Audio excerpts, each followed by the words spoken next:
to be aware of. Okay. All right.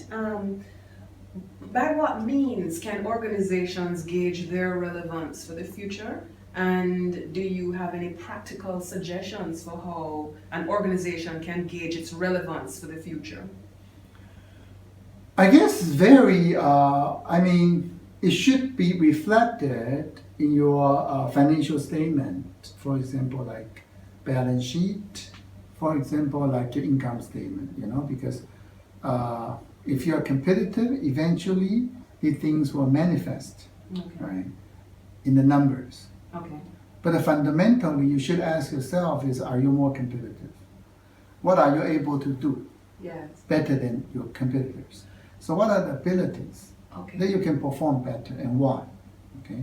So you need to constantly ask yourself. In other words, what's your core competencies? You need to identify the things that you do better than others. But in a dynamic environment, perhaps what your core competence is today is not relevant for the future.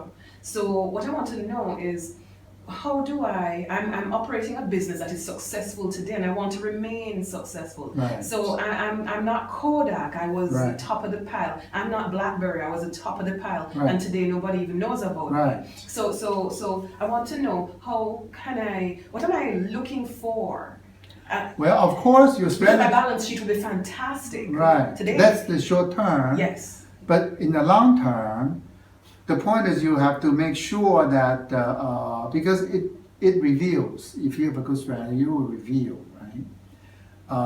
Be reflected on the statements. But of course, just to look at the statements will not be enough because after all, they're short term, not long term.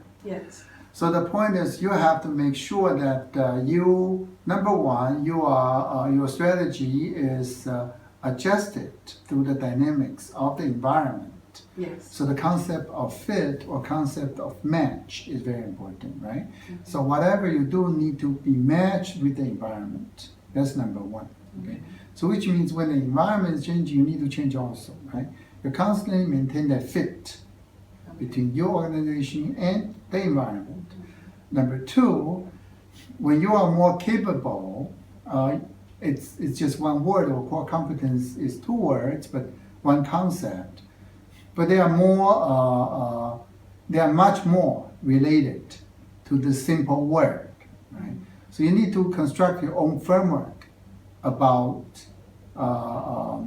behind the facade of the word. I mean, there is a system there that generates your core competence. So you need to understand the dynamics of the activities that you do that eventually generate the core competency, so to speak.